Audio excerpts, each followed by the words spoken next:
नमस्कार दोस्तों, मैं राहुल उपाध्याय आपका अपने YouTube चैनल पर स्वागत करता हूं। तो दोस्तों, आज हम संविधान के कुछ क्वेश्चन करेंगे जो बार बार एग्जाम में पूछे जाते हैं। इस तरीके के क्वेश्चंस हैं। तो देखते हैं पहला क्वेश्चन। भारत की संविधान सभा का गठन किस योजना के आधार पर हुआ? संविधान सभा का गठन इन्होंने पूछा है कि किस योजना के आधार पर हुआ। तो जो योजना थी दोस्तों, ये आप देख रहे हो, ये आपको कैबिनेट मिशन योजना के अंतर्गत संविधान सभा का निर्माण हुआ है। ठीक है, तो ये बहुत बार एग्जाम में पूछा गया क्वेश्चन है। नेक्स्ट क्वेश्चन की हम बात करते हैं। हमारा नेक्स्ट क्वेश्चन है, संविधान सभा का प्रथम अधिवेशन कब प्रारंभ हुआ? प्रथम अधिवेशन इन्होंने पूछा है कि प्रारंभ कब हुआ। देखो, जो संविधान सभा की बात की गई थी, संविधान सभा होनी चाहिए एक, वो 1896 का एक अधिवेशन हुआ था कांग्रेस का, उसमें बात की गई थी। लेकिन इसके बाद में जो हमारे कुछ स्वतंत्रता सेनानियों ने इसे आगे बढ़ाया, तो फिर क्रिप्स मिशन आया, फिर उन्होंने ये बात उनके सामने रखी भारतीयों ने। तो इसके बाद में जो पहली बैठक हुई थी वो 9 दिसंबर 1940 को हुई। तो इसमें ये क्वेश्चन पूछा गया दोस्तों कि संविधान सभा की प्रथम बैठक कब हुई है। ठीक है, तो प्रथम बैठक हुई है 9 दिसंबर 1940, इसका राइट आंसर होगा। आपको मैं बता देता हूँ, अब तक जो मीटिंग हुई है वो टोटल हुई है 12 मीटिंग, ये भी पूछ सकता है। तो जो पहली मीटिंग जो हुई है 9 दिसंबर 1940 को, जिसमें अस्थायी अध्यक्ष डॉक्टर सच्चिदानंद सिन्हा को बनाया गया, और स्थायी फिर 11 दिसंबर 1940 को एक बैठक और हुई जिसमें स्थायी अध्यक्ष डॉक्टर राजेंद्र प्रसाद को बनाया गया। और आपको ये भी पता होना चाहिए कि डॉक्टर राजेंद्र प्रसाद भारत के लगातार 2 बार बनने वाले राष्ट्रपति हैं। ठीक है, तो टोटल जो मीटिंग हुई है संविधान सभा की, देखो अभी तक संविधान नहीं बना था हमारा, लेकिन संविधान सभा की जो मीटिंग हुई है वो टोटल 12 हुई हैं। इसमें क्वेश्चन ये भी पूछता है कि अब तक महिलाओं ने इस संविधानिक सभा में कितनी महिलाओं ने टोटल भाग लिया है। ठीक है, महिलाएं कितनी थी, तो महिलाएं थी कितनी, 15। ठीक है, 12 मीटिंग हुई है। पहली मीटिंग 9 दिसंबर 1940 को हुई है, और जो 12वीं मीटिंग हुई थी वो हुई थी 24 जनवरी 1950 को। ठीक है, 24 जनवरी 1950 ये लास्ट मीटिंग है। इसके बाद में फिर हमारा संविधान बन गया, तो फिर जो है संविधान सभा की जो बैठक है वो समाप्त हुई है। तो टोटल जो बैठक हुई है वो टोटल 12 हुई हैं अब तक। ठीक है, तो इसका राइट आंसर होगा 9 दिसंबर 1940। कभी कभी एग्जाम में ये संवैधानिक सलाहकार भी पूछता है किसको बनाया था, तो BN राव को बनाया गया। ठीक है, तो ये 3 क्वेश्चन बहुत पूछे जाते हैं, स्थायी और अस्थायी अध्यक्ष।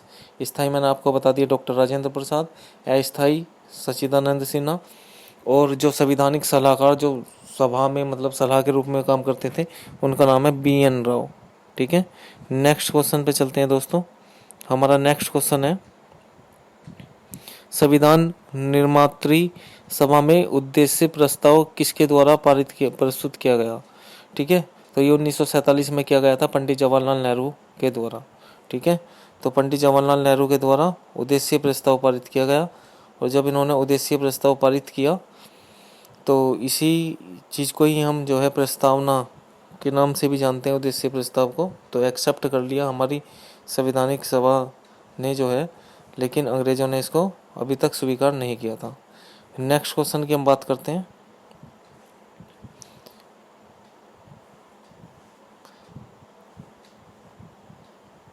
हमारा नेक्स्ट क्वेश्चन है, 42वें संशोधन अधिनियम द्वारा प्रस्तावना में क्या जोड़ा गया है? देखो, 2 संविधान संशोधन बहुत बहुत इम्पोर्टेंट है। एक तो 42वां जो 1976 में हुआ, और एक 44वां संविधान संशोधन जो 1978 में हुआ दोस्तों। तो इसमें जो है ये 2 संविधान संशोधन इतने बड़े संशोधन है कि इसमें बहुत सारा चेंज हुआ है अपने संविधान में। तो इसमें 42वें संशोधन में पूछा है, संशोधन का मतलब होता है चेंज करना या कुछ भी बदलाव करना। ठीक है, तो इसमें कहा है कि प्रस्तावना में हमने कौन कौन से शब्द जोड़े हैं। तो प्रस्तावना में दोस्तों हमने जोड़े हैं तो धर्मनिरपेक्ष और एक समाजवादी। तो इसका जो राइट आंसर होगा वो ऑप्शन सी होगा। और इसमें जो है मैं आपको बता दूं, धर्मनिरपेक्ष का मतलब है कि हमारा जो संविधान है वो किसी भी धर्म को नहीं मानता है। ठीक है, तो ये चीज़ इन्होंने जोड़ी है इसमें। नेक्स्ट हम क्वेश्चन की बात करते हैं दोस्तों। नेक्स्ट क्वेश्चन है, संविधान संशोधन की प्रक्रिया का वर्णन किस अनुच्छेद में किया गया है? संविधान संशोधन, वही संशोधन मतलब हम अपने इसमें क्या बदलाव कर सकते हैं, तो इसके लिए एक आर्टिकल बनाया, एक अनुच्छेद बनाया है, तो वो अनुच्छेद इन्होंने पूछा इसमें। तो इसका जो राइट आंसर होगा ये होगा बी, ऑप्शन बी आप देख रहे हो, अनुच्छेद 368।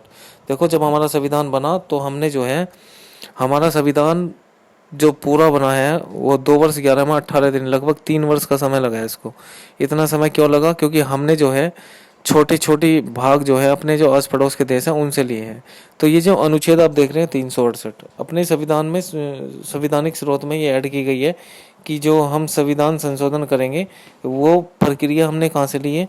तो ये लिए साउथ अफ्रीका यानी कि दक्षिण अफ्रीका के संविधान से लिया गया है। तो इसका राइट आंसर होगा दोस्तों अनुच्छेद 368। नेक्स्ट क्वेश्चन की बात करते हैं दोस्तों, संपत्ति के अधिकार से संबंधित संशोधन है। संपत्ति का अधिकार, देखो संपत्ति का अधिकार इन्होंने पूछा है कि कौन सा संविधान संशोधन है जिसने संपत्ति का अधिकार चेंज हुआ है। देखो जो हमारे मौलिक अधिकार है, पहले संपत्ति का अधिकार हमारा मौलिक अधिकार हुआ करता था, लेकिन क्या कर दिया, संपत्ति के अधिकार को इस समय अब कानूनी अधिकार बना दिया है। ठीक है, कानूनी अधिकार। तो इसका जो अनुच्छेद था वो अनुच्छेद था 31। जब अनुच्छेद 31 था तो इसको हमने जो है, अब जब कानूनी अधिकार हो गया तो ये तो हट गया। अब हटने के बाद में हमने जो संशोधन करा है, इसमें जो संशोधन हुआ है वो 44वां संविधान संशोधन 1978 के द्वारा इसको कानूनी अधिकार बनाया गया है। और इसका एक नया आर्टिकल बना दिया 300 के, किसमें जोड़ दिया दोस्तों? 300 के क्या में जोड़ दिया। पहले ही अनुच्छेद हुआ करता था 31, तो 31 समाप्त हो गया। तो पहले हमारे मौलिक अधिकार कितने थे? 7, लेकिन अब वर्तमान में मौलिक अधिकार कितने हैं? 6।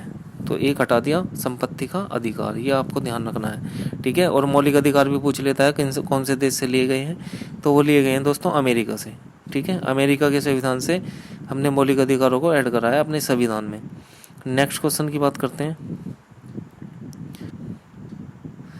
मत अधिकार की आयु 21 वर्ष से घटाकर 18 वर्ष किस संशोधन में कर दी गई है? मत अधिकार का मतलब होता है दोस्तों जो वोट डालने की आयु है, पहले 21 वर्ष हुआ करती थी लेकिन 18 वर्ष कर दी। कौन सा संशोधन हुआ? तो ये हुआ 61वां संविधान संशोधन 1989 में। तो ये संविधान संशोधन है, इम्पोर्टेंट है। नेक्स्ट क्वेश्चन है, सर्वोच्च न्यायालय के किस निर्णय ने भारतीय संविधान के स्वरूप को सर्वाधिक प्रभावित किया है? सर्वोच्च न्यायालय के किस निर्णय ने, सर्वोच्च न्यायालय ने एक निर्णय दिया था जिसमें भारतीय संविधान के स्वरूप को पूरा का पूरा चेंज कर दिया। तो ये आप ऑप्शन, एक तो ये गोलकनाथ बनाम केस है, ये तो खैर 1967 में हुआ। ये ऑप्शन सी में आपको दिखाई दे रहा होगा, केशवानंद भारती बनाम केस केरल। ठीक है, तो यहाँ पर जो है ये 1973 में हुआ है दोस्तों। कब हुआ? 1973 को। इन्होंने कहा है कि संविधान का जो है ये, इसमें की आधारभूत संरचना को नहीं बदला जा सकता बल्कि इसमें कुछ भी चेंज किया जा सकता है। ये केशवानंद भारती बनाम केस में था। ठीक है, हम इसकी आधारभूत संरचना को नहीं बदल सकते बल्कि बदलाव इसमें थोड़ा बहुत कर सकते हैं। तो ये 1973 में हुआ केस। ठीक है, आप इसे याद रखेंगे। ये गोलकनाथ बनाम केस भी पूछता है, ये कब हुआ? तो 1967 में। नेक्स्ट क्वेश्चन की बात करते हैं हम, निम्न में से कौन सा मौलिक अधिकार नहीं है? मौलिक अधिकार यानी कि जो हमारा फंडामेंटल राइट है, इनमें से कौन सा नहीं है? तो समानता का अधिकार, शोषण के विरुद्ध अधिकार, धार्मिक स्वतंत्रता का अधिकार या संपत्ति का अधिकार। तो अभी मैंने आपको बताया कि संपत्ति का अधिकार चेंज कर दिया, अब ये कैसे अधिकार बना दिया? ये बना दिया हमारा कानूनी अधिकार। तो ये हमारा मौलिक अधिकार अब नहीं रहा है। तो इसका जो राइट आंसर होगा, क्योंकि इसने क्वेश्चन में पूछा नहीं है, तो संपत्ति का अधिकार। ठीक है, अब ये कानूनी अधिकार है, इसलिए इसका राइट आंसर होगा। नेक्स्ट क्वेश्चन की हम बात करते हैं, 1925 में अधिकारों की घोषणा किस रूप में की गई? तो ये की गई, ऑप्शन ए में आपको मैग्ना कार्टा दिखाई दे रहा होगा, इसका मतलब है अधिकारों का विकास। ठीक है, मैग्ना कार्टा का मतलब होता है दोस्तों अधिकारों का विकास। तो इसका राइट आंसर होगा ऑप्शन ए, मैग्ना कार्टा। जब कोई पदाधिकारी अपने सार्वजनिक कर्तव्य का निर्वाह नहीं करता है तो उच्चतम एवं उच्च न्यायालय द्वारा लेख जारी किया जाता है। दोस्तों इसका मतलब समझो आप, ये क्या है कि जब कोई पदाधिकारी यानी कि कोई भी गवर्नमेंट एम्प्लॉई है या सरकारी कर्मचारी है और वो अपने कर्तव्य को नहीं निभा रहा है ठीक से, ठीक है, अपना कर्तव्य को पालन नहीं कर रहा है, तो उच्चतम मतलब होता है सुप्रीम कोर्ट या उच्चतम न्यायालय एवं उच्च न्यायालय, ये बात कर रहा है हाई कोर्ट की जो राज्यों में होती है, जारी किया जाता है। तो जारी किया जाता है तो भाई रिट जारी की जाती है। और रिट कितने प्रकार की होती है? रिट होती है दोस्तों 5 प्रकार की। 5 प्रकार की रिट होती है, उत्प्रेषण, प्रतिषेध, परमादेश, अधिकार परीक्षा, और एक होती है इसमें बंदी प्रत्यक्षीकरण। ठीक है, तो मैं आपको सभी को समझा देता हूँ। जो बंदी प्रत्यक्षीकरण है उसमें ये बात है कि अगर कोई व्यक्ति 24 घंटे के अगर कोई व्यक्ति को गिरफ्तार किया जाता है तो उसे 24 घंटे के अंदर अंदर निकटतम मजिस्ट्रेट में पेश करना अनिवार्य होता है। ठीक है, और वो भी किसको, यातायात के समय को काटकर। और ये आपको उत्प्रेषण और प्रतिषेध ये दोनों न्यायिक रिट हैं जो न्यायालय में जारी की जाती है। परमादेश वो चीज़ है, परमादेश में जो है कोई भी गवर्नमेंट एम्प्लॉय अगर अपना कर्तव्य का निर्वहन नहीं कर रहा है या कर्तव्य को नहीं निभा रहा है ठीक से, तो उस पर ये रिट जारी की जा सकती है। तो इसका राइट आंसर होगा ऑप्शन सी, परमादेश। उस पर जो है कानूनी कार्रवाई की जा सकती है।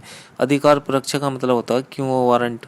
ठीक है, अगर कोई व्यक्ति किसी दूसरे का पद ले लेता है और उसका गलत यूज करता है तो उस पर ये रिट जारी की जा सकती है। ठीक है, और रिट या याचिका ये कब दायर होती हैं, जब हमारे मौलिक अधिकारों का हनन होता है।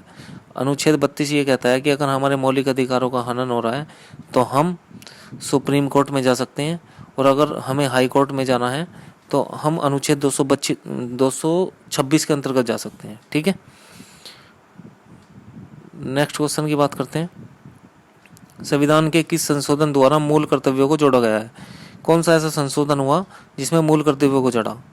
ठीक है, तो मूल कर्तव्य जोड़ने की बात इन्होंने कही है, तो इसका ऑप्शन राइट आंसर होगा 44वां संविधान संशोधन के द्वारा। ठीक है, ये देखो एक हुआ 42वां संविधान संशोधन 1976।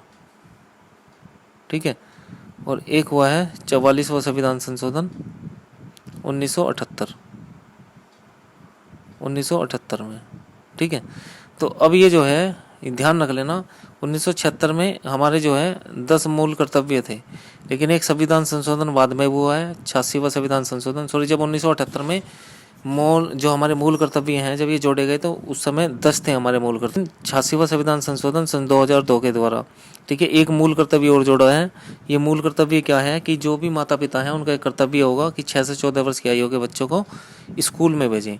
और ये नीति निर्देशक यानी कि जो हमारा अनुच्छेद 21A जोड़ा है, ये भी 86वां संविधान संशोधन हुआ था। इसमें जो है गवर्नमेंट का कर्तव्य बनता है कि वो 6 से 14 वर्ष की आयु के बच्चों को निःशुल्क शिक्षा प्रदान करें। ठीक है, यानी कि जो 21A है वो राइट टू एजुकेशन, शिक्षा पाने का अधिकार है, और वो भी कब, कितने साल के बच्चों को, 6 से 14 वर्ष की आयु के बच्चों को। नेक्स्ट बात करते हैं, बेरोजगार लोगों के लिए बेरोजगारी भत्तों की व्यवस्था करना किससे संबंधित है? जो बेरोजगार लोग हैं दोस्तों, और बेरोजगारी भत्तों की व्यवस्था करती है, कौन करती है? सरकार करती है। तो ये सरकार का क्या है? ये है नीति निर्देशक तत्व। ठीक है, अगर हमारे नीति निर्देशक तत्वों का हनन होता है तो हम कहीं नहीं जा सकते।